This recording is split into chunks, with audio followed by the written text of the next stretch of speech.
Programme میں آپ کو خوش آمدید کہتے ہیں. میں اسداللہ خان ہوں. حکومت مختلف طرح کے بحرانوں کا شکار ہو گئی ہے. حکومت کو وجود میں آئے ابھی اگرچہ چند ہی ہفتے ہوئے ہیں، لیکن بہت سارے چیلنجز کا اس کو سامنا ہے. معاشی بحران اپنی جگہ ہے، دہشت گردی کے مسائل اپنی جگہ ہیں، سیاسی عدم استحکام اپنی جگہ پر ہے.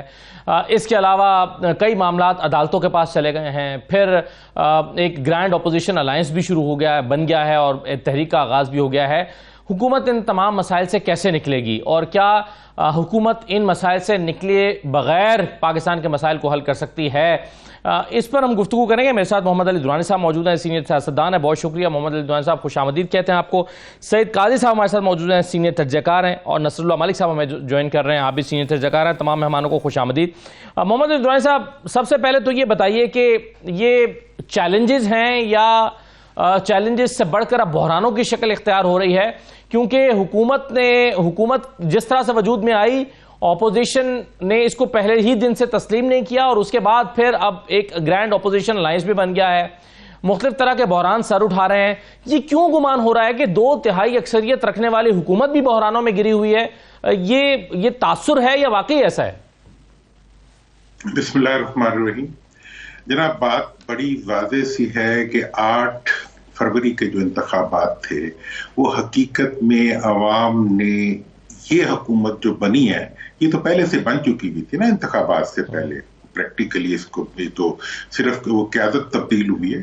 عوام نے ان کے خلاف 9/11 کر دیا، اور 8 فروری کے انتخابات کے بعد جو انتظامیہ کی رٹ تھی اور خوف تھا اور آنے والی حکومت کا دبدبا تھا، وہ سب ٹوئن ٹاور کی طرح نیچے منہدم ہو گئے. اس وقت کیفیت یہ ہے کہ حکومت ایک ہوا میں معلق حکومت ہے. جس حکومت کے پاس کچھ بھی ہو عوام کی حمایت اور سپورٹ نہیں ہے، ان کے پاس اخلاقی جواز نہیں ہے اپنی حکومت کو قائم رکھنے کا. اور اس کے ساتھ ساتھ جو آگے بڑھنے کے لیے اقدامات اٹھانے پڑتے ہیں، ان کی اپنی جو جیت کی خطاب ہوتے ہیں وہ ان کی چہرے کی شکست سے عیاں ہوتے ہیں.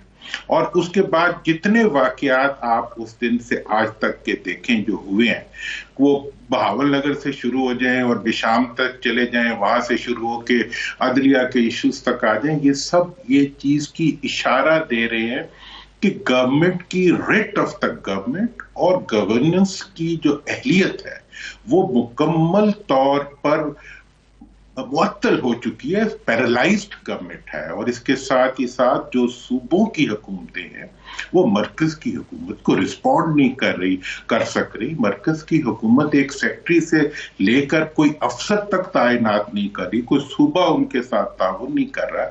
ایسی صورتحال میں صرف اور صرف IMF کے قرضے کی امید، جس قرضے کے بارے میں عوام کو تو توقع نہیں ہے کہ ان کے اوپر لگے گا، اس کے اوپر حکومت کس طرح چل سکتی ہے؟ حکومت کو چلنے کے لیے حکومت کو پبلک کی سپورٹ کی ضرورت ہوتی ہے. حکومت کو چلنے کے لیے حکومتی مشینری کے تعاون کی ضرورت ہوتی ہے. حکومتی مشینری کے جو مختلف اعضاء ہیں اب تو وہ ایک دوسرے کے ساتھ دست و گریباں ہو رہے ہیں. ایسی صورتحال میں ہم یہ اگر توقع کریں کہ یہ حکومت ڈیلیور کر سکے گی تو یہ ممکن نہیں ہے. راستہ پہلے بھی ایک تھا جو الیکشن کے وقت بھی ہم نے کہا تھا، اور آج بھی ایک ہی ہے.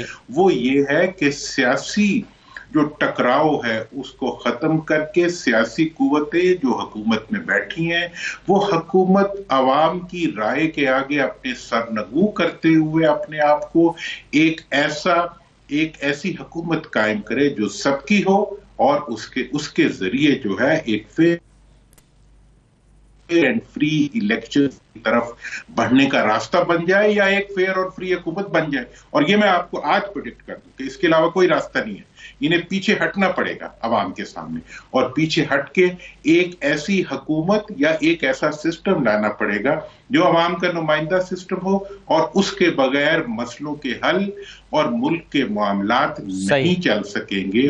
کوئی ادارہ بھی ڈیلیور نہیں کر سکتا. بالکل ٹھیک ہے سر، آپ نے جو تجاویز دی ہیں اس پہ میں مزید بات کرنا چاہوں گا، لیکن اس سے پہلے میں سعید قاضی صاحب کو شامل کر کے گفتگو میں ایک اور سوال کے ذریعے سے شامل کرتا ہوں. یہ جو ابھی بات ہو رہی ہے سعید قاضی صاحب، یہ ایگزیکٹو جو ہے وہ بہرحال ایگزیکٹو ہوتی ہے، اس کے پاس پاورز ہوتی ہیں، عوام کی حمایت ہو نہ ہو, اخلاقی جواز ہو نہ ہو, لیکن اس کے پاس ایکسرسائز کرنے کے لیے پاور موجود ہوتی ہے, اسپیشلی جب اس کے پاس تقریباً 2/3 اکثریت بھی موجود ہو, وہ اپنی مرضی کے قانون بھی لا سکتی ہو, اور پاکستان کی جو مقتدرہ ہے وہ بھی اس کے ساتھ کھڑی ہو, تو پھر رکاوٹ کہاں درپیش ہوتی ہے حکومت کو؟ کیوں ان مسائل سے نمٹتی ہوئی نظر نہیں آ رہی حکومت؟ بظاہر تو یہ ساری چیزیں بڑی بھلی لگتی ہیں, 2/3 میجارٹی جیسے بھی ملی وہ ہم دیکھ رہے ہیں. بات یہ ہے کہ آپ کی حکومت کے پلے کیا ہے؟ آپ مجھے یہ بتائیں, آپ 24ویں پروگرام میں ہیں IMF کے, نہ آپ کی داخلہ معاشی پالیسی جو ہے وہ آپ کے اختیار میں ہے, وہ IMF کے 3رے درجے کے بیوروکریٹ بناتے ہیں, آپ کا بجٹ وہ بناتے ہیں.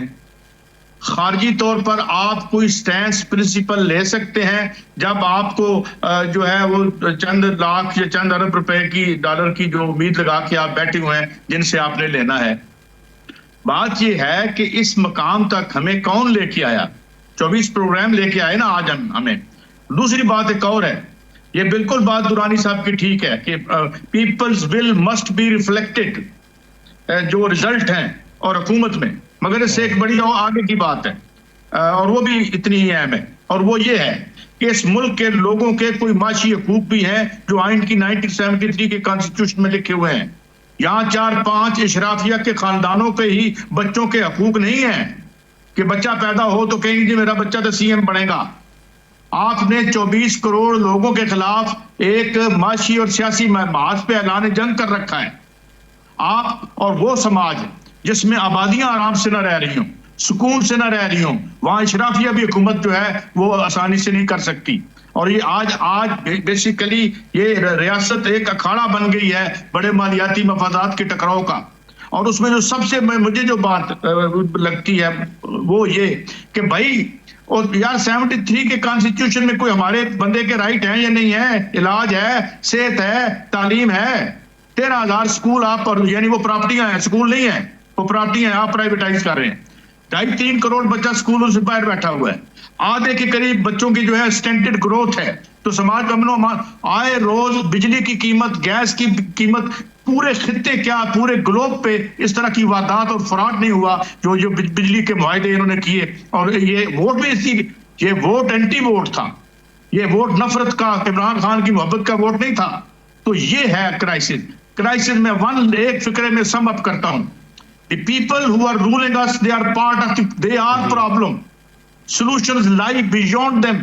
یہ خود مسئلہ ہے جو 17 سے 20 بلین ڈالر کھا جاتے ہیں UNDP کے مطابق, اور پھر 2 بلین کے لیے دھکے کھاتے ہیں ہم جا کے IMF کی چوکٹ پہ, جو میں نے اور آپ نے ادا کرنے ہیں, کھانے انہوں نے ہیں, ادا ہم نے کرنے ہیں. تو اسے انگریزی میں کہتے ہیں پولی کرائسس, یعنی ملٹیپل کرائسس سے گزرا ہے, اکنامک ہے, پولیٹیکل ہے, اور ریاست کے اندر جو ہو رہا ہے, جو واقعات ہو رہے ہیں, میں انہیں زیادہ دہرانا نہیں چاہتا. تو یہ سب کچھ ہے, اور میں پھر یہ کہوں گا کہ یہاں اس کے ہمارے جوابات بیونڈ دیم.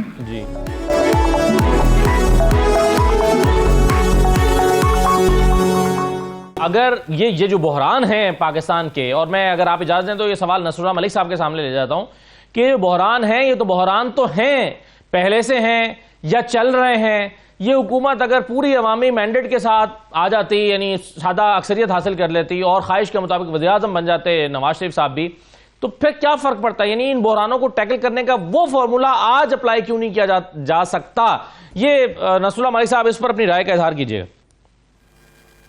شکریہ اسد اللہ. دیکھیں, بنیادی بات تو یہ ہے کہ میں قاضی صاحب کی بہت سی چیزوں سے اتفاق کرتا ہوں کہ آپ نے اس ملک کے اندر ایک ایلیٹ کلاس بنا دی ہے اور باقی عوام جو ہے وہ اپنے حقوق سے محروم ہے.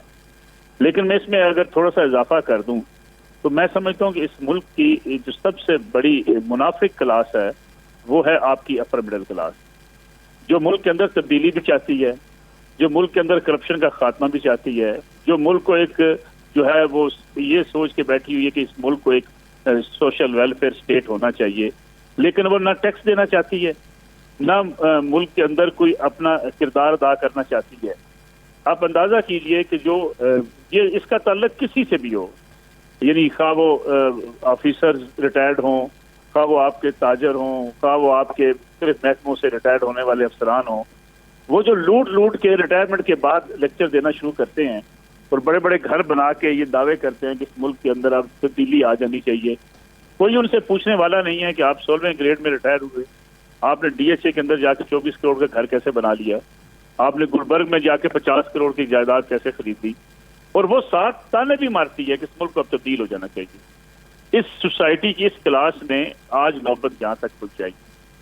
دوسری بات جس کا ذکر درانی صاحب بھی کر رہے تھے کہ سیاسی کرائسس ختم ہونا چاہیے، پبلک کے جو مینڈیٹ ہے اس کا احترام کیا جانا چاہیے، ساری سیاسی جماعتیں مل بیٹھیں اور کوئی قومی حکومت ٹائپ چیز جو ہے وہ اس ملک کو بحران سے نکال سکتی ہے، یہ ناممکن سا دکھائی دیتا ہے۔ اس کی بنیادی وجہ یہ ہے کہ آپ کی سیاسی جماعتیں کمپرومائز ہیں۔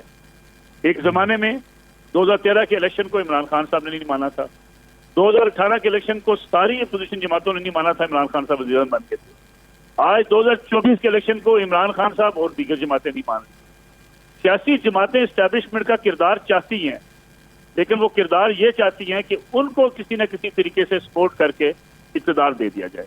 سیاستدان کھلم کھلا کہتے رہے ہیں کہ ہاں میں گیٹ نمبر 4 سے جاتا ہوں۔ اس ملک میں یہ اوپنلی کہا جاتا رہا کہ ہاں ہمیں اسٹیبلشمنٹ کی مدد درکار تھی۔ ایک پیج کی بات آپ اور میں کرتے ہیں، یہ خود سیاستدان کیا کرتے تھے۔ ملک صاحب آپ یہ اگر سمجھتے ہیں کہ یہ ناممکن ہے فارمولا جو درانی صاحب دے رہے ہیں، تو پھر ممکن کیا ہے، قابل عمل چیز کیا ہے؟ قابل عمل چیز وہی ہے جو آپ کو اس وقت نظر آ رہی ہے۔ کبھی ہائیبرڈ سسٹم عمران خان صاحب کے ساتھ مل کے چلایا جا سکتا ہے، کبھی ہائیبرڈ سسٹم آج میاں شہباز شریف صاحب کے ساتھ مل کے چلایا جا رہا ہے، کبھی ماضی میں کسی اور کے ساتھ چلایا جا رہا تھا۔ تو مسئلہ یہ ہے کہ سیاستدانوں کو یہ بات سمجھنی چاہیے کہ اگر وہ جمہوریت چاہتے ہیں اور اگر اپنے اندر وہ جمہوریت چاہتے ہیں، جو ہرگز نہیں، تو پھر ان کو جمہوری رویے اپنانے ہوں گے، ان کو یہ بیساکھیوں کو چھوڑنا پڑے گا۔ وہ سیاستدان بار بار اسٹیبلشمنٹ سے مداخلت کی اپیل کرتے ہیں۔ چلے ہم ماضی کو چھوڑ دیتے ہیں، موجودہ حالات کی بات کر لیتے ہیں۔ سب سے زیادہ گلہ شکوہ اس وقت عمران خان صاحب کو اسٹیبلشمنٹ سے، وہ کس سے بات کرنا چاہتے ہیں؟ وہ کہتے ہیں میں اسٹیبلشمنٹ سے بات کرنا چاہتا ہوں، میں آرمی چیف سے بات کرنا چاہتا ہوں۔ وہ ملک کی سیاسی جماعتوں سے بات نہیں کرنا چاہتے، سیاسی جماعتوں کے ساتھ مل بیٹھ کر چلنے کو تیار نہیں۔ آپ نیشنل سیکورٹی کمیٹی کے اجلاس میں اس لیے نہیں جاتے کہ آپ کو اپوزیشن رہنماؤں سے سلام لینا پڑتا ہے۔ یہ رویہ ہے آپ کے سیاستدانوں کا، پھر گلہ شکوہ کرتے ہیں کہ اسٹیبلشمنٹ مداخلت کر لیتی ہے۔ جب آپ سیاسی اور جمہوری رویے نہیں اپنائیں گے، تیسرے فریق کو موقع ملے گا، جس کے پاس طاقت ہوگی، اسٹیبلشمنٹ ایک سٹیٹس کو ہے، وہ اپنی سپیس بناتا چلا جائے گا۔ یعنی 2018 سے لے کے 2021 تک جو کچھ ہوا، کیا اس کو ماضی کا ہم حصہ بنا دیں، بھول جائیں؟ آپ نے پارلیمنٹ کس کے حوالے کر دی؟ آپ نے اس ملک کا سارا نظام کس کے حوالے کر دیا؟ آج اگر نظام یہ حوالے کیا گیا تو 2018-2021 تک کیا ہوا تھا؟ جو آزادیاں سلب ہونے کی آج ہم بات کرتے ہیں کہ میڈیا کی آزادیاں جو ہے بڑی کنٹرول میں آ گئی، یہ 2018-2021 میں جس پیک میں پہنچی تھی اس کا ہم ذکر کیوں نہیں کرتے؟ کیا اس وقت پرہم نہیں رکوائے جاتے تھے؟ کیا اس وقت نہیں کہا جاتا تھا کہ جناب یہ پبلک سروے نہ کیے جائیں؟ پبلک سروے آپ کرنے جاتے ہیں، مائک لے کے لوگوں کے پاس چلے جاتے ہیں، عوام کی رائے کی کوئی اہمیت نہیں۔ یہ اس وقت کے حکمران کہا کرتے تھے، آج وہ حکمران کہتے ہیں پبلک کی آواز سنو۔ جب کمپرومائز سیاست ہوگی، جب کمپرومائز میڈیا ہوگا، صحیح ہے۔ چلیں دوسری تجویز ہو جائے گی کسی قسم کے حالات۔ سر دوسری تجویز آپ کی طرف سے یہ آ گئی، آپ یہ کہہ رہے ہیں کہ سیاستدان آپس میں مل بیٹھیں اور یعنی عمران خان اگر حکومت سے بات کریں اور پاکستان تحریک انصاف حکومت کے سامنے اپنے مطالبات رکھ دے، تو پھر سوال یہ ہے کہ یہ اس پر قبولیت کا امکان کتنا ہے؟ کیا حکومت مان جائے گی ہاں ٹھیک ہے آپ کہہ رہے ہیں 20 حلقے کھولیں تو ہم 20 حلقے یا 5 حلقے یا 10 حلقے کھول دیتے ہیں؟ درانی صاحب آپ کا فارمولا یہ ہے کہ یہ جماعتیں جو ہیں وہ مل کر ایک قومی حکومت کی طرح کی کوئی چیز بنا دیں اور پھر عدلی الیکشن کی آپ یہ کہہ رہے ہیں کہ پھر عدلی الیکشن کی طرف جائیں اور وہ صحیح الیکشن ہو جو کہ اس دفعہ نہیں ہو سکا، یہ آپ کہہ رہے ہیں؟ سر دیکھیں میں اس وقت ملک کو بچانے کی بات کر رہا ہوں، اور میں نصر اللہ صاحب کے جتنے نکات ہیں اور سعید قائد صاحب کے ان سے اتفاق اس لیے کرتا ہوں کہ یہ میرے دل کو بولتے ہیں، میری دل کی آواز بولتے ہیں، اور ہم نے یہ سب چیزیں دیکھی ہیں، اس میں کوئی غلط بات نہیں ہے۔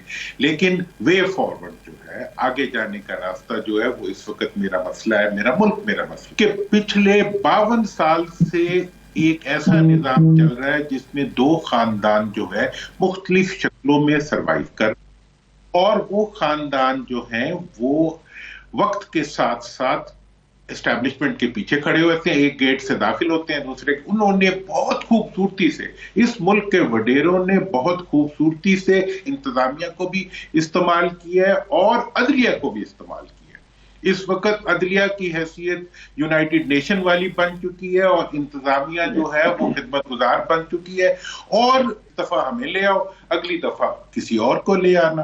اب جو 2024 کے الیکشنز ہوئے ہیں اس میں عوام نے اشاروں کے اور جو منتخب ایون اسٹیبلشمنٹ کی جو خواہشات تھیں ان کا وہ پہلے ہمیشہ احترام کیا کرتے تھے، جی اس دفعہ انہوں نے اس طریقے سے اس کا احترام نہیں کیا جس طرح کیا جاتا تھا، لہٰذا یہ ایک موقع ہے کہ دوبارہ سوچا جائے کہ ہم نے کس طرح آگے بڑھنا ہے، اور آگے بڑھنے کا راستہ میں پھر آپ کو بتا دوں کہ جیسے کیسے بھی عوام کے آج جو لوگ پارلیمنٹ میں بیٹھے ہوئے ہیں اگر وہ ملک کے لیے حیا کر دیں، میں آپ کو بتانا چاہتا ہوں کہ یہ ان کے پاس آخری چانس ہے۔ یہ جو خاندانوں کی موروثی سیاست چلی آ رہی ہے یہ آگے مجھے چلتی نظر نہیں آ رہی، میری ان سے کوئی دشمنی نہیں ہے، میں کیا کہوں ان کو، دیکھیں سارے ہی ایک سے ہیں، بات یہ ہے کہ یہ اب چلتی ہوئی نظر نہیں آ رہی۔ ان کی جو قاری صاحب نے بات کی معیشت، اب معیشت کا ایشو کیا ہے؟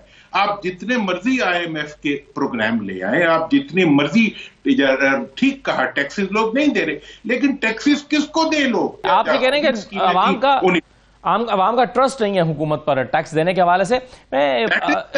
آپ سب کی رائے یہ ہے کہ سیاستدانوں کو مل بیٹھنا ہوگا، لیکن مل بیٹھنے کا ایک فورم جو ہے وہ پارلیمان ہے، اور پارلیمان میں کل کیا ہونے جا رہا ہے؟ سعید قاضی صاحب، اس اجلاس میں اپوزیشن چاہتی ہے کہ 6 ججز کے خط کے معاملے کو زیر بحث لایا جائے، اسپیکر صاحب کو مشورہ دیا جا رہا ہے آئینی اور قانونی ماہرین کی طرف سے یا پارلیمان کے اندر سے کہ اس معاملے کو پر بات کرنے کی اجازت نہ دی جائے، کیونکہ یہ معاملہ سب جوڈس ہے اور سب جوڈس میٹر جو ہے وہ قومی اسمبلی میں ڈسکس یا floor of the house discuss نہیں ہو سکتا۔ آپ کے خیال میں پارلیمان کو کیسے مؤثر بنایا جا سکتا ہے، اور کون سے ایشوز ڈسکس ہو سکتے ہیں، کون سے نہیں ہو سکتے، یا پھر سارے ہی چیزیں ایک خاص انداز میں ڈسکس کی جا سکتی ہیں؟ دیکھو اصل میں کانسٹیٹیوشن کا تو کوئی ماہر نہیں ہوں، مگر میں نے جو آخری دفعہ بات سنی تھی کسی معتبر شخصیت سے وہ یہ کہ جو بات پارلیمان میں ہوتی ہے اور پارلیمان سپریم ہے، جو بات پارلیمان میں وہ شاید عدالت، جس طرح نواز شریف صاحب نے کہا تھا کہ یہ ہیں وہ جو ہیں وزرائے، اور بعد میں کہا گیا کہ جناب یہ جو اسٹیٹمنٹ ہے یہ استعمال نہیں ہو سکتی وہاں پہ، تو اگر پارلیمان میں کوئی بات نہیں ہو سکتی تو کیا بات ہو؟ مگر میں تھوڑا سا ایک پریویسلی کمنٹ کرنا چاہتا ہوں۔ بات یہ کچھ باتیں تو دونوں میرے دوستوں نے کہہ دی، مگر ایک مجھے بات بتائیں، یہ بڑی بات ڈائیلاگ کریں، کیا ڈائیلاگ کریں؟ اور جو لوگ اپنی منی ٹریل نہیں دیتے انہوں نے ٹیکس کہاں سے دینا ہے؟ اور پھر آپ کی ٹرانسپیرنسی انٹرنیشنل کہتی ہے کہ سب سے بڑی دیہڑی اور مال ٹھیکوں میں لگتا ہے، یہ جو آپ کی ڈیولپمنٹ ہوتا ہے PSDP جسے آپ کہتے ہیں، کیا اس میں یہ ہم آپس میں کریں کہ یار یہ کس ٹھیکیدار کا کتنا ہوگا، بیوروکریٹ کا کتنا ہوگا اور حکمران کا کتنا ہوگا، اور کی گل کرنی ہے آپس میں؟ تسی آپس میں بات ہی نہیں کرتے۔ مجھے یہ بتائیں، یہ بات کریں گے پہلے تو بتائیں یہ جو آپ نے سلاٹ کی ہوئی ہیں جن کو نقصان میں دھکیلا ہے آپ نے، یہ جو آپ کی جو پبلک جو یہ ہیں آپ کے یونٹس، ان کو بیچ کے جو لوگ بے روزگار ہوں گے اس کی روزگار پہ بات کرنی ہے۔ یہاں بات کرنی ہے کہ آرٹیکل 225A کے تحت 5 سے 16 سال کے بچے کی تعلیم لازم ہے، ہم دے رہے ہیں، کس سے گل کرنی ہے؟ حصے پہ گل کرنی ہے یا اقتدار کے میوزیکل چیئر پہ کہ 5 سال آپ کے 5 سال میرے، چلو عمران خان صاحب 2.5 سال نہیں تسی بھی آ جاؤ؟ مطلب کیا بات کرنی ہے آپس میں؟ انہوں نے 75 سال سے یہ کون سی بات کر رہے ہیں؟ اور منی ٹریل یہاں کی کوئی طاقتور لوگ نہیں دیتے، میں نہیں مثالیں دینا چاہتا کسی کی بھی، تو یہ تو ان کی حالت ہے، they are corrupt to the core. اور اب کیا ہے؟ اب یہ اولیگارکی ہے، دس از ناٹ ڈیموکریسی۔ ایک چھوٹا سا بریک لیتے ہیں، بریک کے بعد واپس آتے ہیں۔ اب ایک تحریک شروع ہوئی ہے، نصر اللہ ملک صاحب، اپوزیشن نے ایک گرینڈ الائنس بنایا اور تحریک شروع کر دی ہے، بات چیت کا ماحول دکھائی نہیں دے رہا، احتجاج کا ماحول شروع ہوا ہے، لیکن اس میں بھی اجازت شاید کئی جگہوں پر ملے اور کچھ جگہوں پر نہ ملے احتجاج کرنے کی یا جلسے کرنے کی۔ آپ کس طرف پھر حالات کو جاتا دیکھ رہے ہیں؟ دیکھیں، پہلی بات تو یہ جس کا ذکر قاری صاحب کر رہے ہیں کہ مایوسی بہت بڑی ہے، لوگوں کے حقوق جو ہیں ان کو حقوق ملتے نہیں ہیں، سیاسی نظام آپ کا بوسیدہ ہو چکا ہے، آپ کی بیوروکریسی اور آپ کا عدالتی نظام ڈیلیور کرنے میں ناکام رہا ہے۔ مسئلہ یہ ہے کہ یا تو یہاں پہ آپ رک جائیں کہ ٹھیک ہے یہ ہو رہا ہے، اس کے علاوہ کچھ اور چارہ نہیں ہے، یا یہ ہے کہ اسی پریویلنگ سچویشن کے اندر آپ کو کوئی راستہ بنانا ہے اور ملک اپنا راستہ بناتے ہیں۔ میری رائے یہ ہے کہ دیکھیں، یہ ساری خرابیوں کے باوجود میڈیا میں بہت خرابیاں ہیں، کیا ہم میڈیا بند کر دیں؟ جب ہم میڈیا کی بات کرتے ہیں، نہیں جی میڈیا میں خرابیاں ہیں لیکن ہماری آزادی ہونی چاہیے، ہم یہ کیوں نہیں کہتے کہ میڈیا بند کر دیں؟ اس لیے کہ ہم سمجھتے ہیں کہ میڈیا کے اندر جو خرابیاں ہیں ان کو درست کر کے آگے بڑھا جا سکتا ہے. سیاست کی خرابیاں درست ہو سکتی ہیں, گورننس کی خرابیاں درست ہو سکتی ہیں. سیاستدان مل بیٹھ کر ماضی کی غلطیوں کو چھوڑ کے آگے طے کر لیں. سر ابھی تو یہ فیصلہ نہیں ہو پا رہا نا کہ عوام نے مینڈیٹ دیا کس کو ہے. اس کو دیا ہے جس کو حکومت میں نہیں لایا گیا, یا حکومت میں نہیں آئی, یا اس کو دیا گیا ہے جو اس وقت حکومت کر رہی ہے. اس بات کا فیصلہ ہوگا تو باتیں آگے چلیں گی, یا اس کے بغیر بھی آگے چل سکتا ہے؟ یہ گلے شکوے آپ کے 5 سال چلتے رہیں گے, پہلے بھی چلتے رہے ہیں. بھٹو صاحب کے الیکشن کو نہیں مانا گیا تھا, میاں نواز شریف 85 میں امرج ہوئے ایز اے پولیٹیشین, جیسے بھی آئے. 90 میں الیکشن ہوئے نہیں مانا گیا, 93 میں الیکشن ہوئے نہیں مانا گیا, 97 میں الیکشن ہوئے نہیں مانے گئے, 2002 کے الیکشن کو نہیں مانا گیا, 2008 کے الیکشن کو نہیں مانا گیا, 13 کے الیکشن کو, 18-24 کے الیکشن کو نہیں مانا گیا. یہ چیزیں چلتی رہیں گی. اگر آپ یہ سمجھیں کہ یہ کوئی ہار مان جائے گا اس ملک کے اندر, یہ ممکن نہیں ہے. اس قدر ہمارے یہاں میچورٹی کی سیاست ہے ہی نہیں کہ کوئی اپنی ہار مان جائے. ہارنے والا بھی کہے گا میرے ساتھ دھاندلی ہوئی ہے, اور جو جیتے گا وہ کہے گا جی میں جیسے بھی جیت جاؤں. مجھے ایک بات بتائیے, کیا سیاسی جماعتیں, ساری سیاسی جماعتیں, اگر ان کو کوئی ووٹ خریدنے کا موقع مل جائے خرید نہیں لیتی ہیں؟